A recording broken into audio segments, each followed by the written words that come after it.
মূল ধারণাটাই হলো যে আমাদের সারা বাংলাদেশে যে সন্ত্রাসবাদ মাথাচাড়া দিয়ে উঠেছে, ছিনতাই, চাঁদাবাজি, তারপর ডাকাতি, এগুলা যে আপনার মাথাচাড়া দিয়ে উঠেছে, এইটার বিরুদ্ধে আমরা সবাই প্রশাসনের হস্তক্ষেপ চাই। এবং যে বিষয়টা সেটা হলো আমরা জানেন যে কয়েকদিন ধরে ধর্ষণ বাংলাদেশে মাথাচাড়া দিয়ে উঠেছে। এই যে আমাদের ছোট্ট বোন আসিয়া ধর্ষিত হয়ে হাসপাতালে মৃত্যুর সাথে পাঞ্জা লড়তে সে যে মারা গেল, এই যে তার বিরুদ্ধে আমরা আওয়াজ তুলেছি আমাদের নিজ নিজ জায়গা থেকে।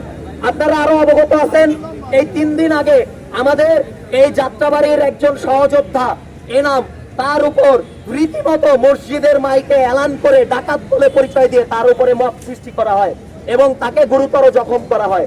এবং জখম করে সে যখন হাসপাতালের বেডে কাতরাচ্ছে, তখনও তাকে ছাত্রলীগ, নানান লীগ পরিচয়ে একদল মব উস্কে দেওয়ার চেষ্টা করে। আমরা এর বিরুদ্ধে প্রশাসনের কঠোর থেকে কঠোরতর ব্যবস্থা গ্রহণের জন্য রিকোয়েস্ট করতেছি।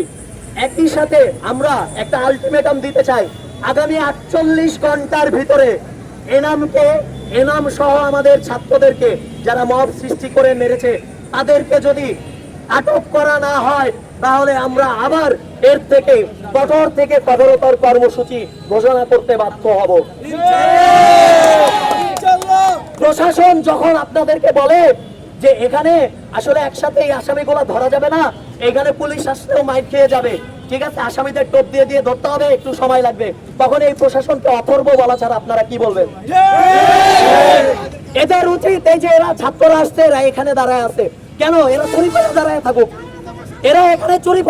থাকুক, ওই দিন এনামের উপর হামলা হয়েছে শুধুমাত্র যাত্রাবাড়ি থানার যিনি এসি আছে, এই এসির গড়ামসিতে এই এসি নাসর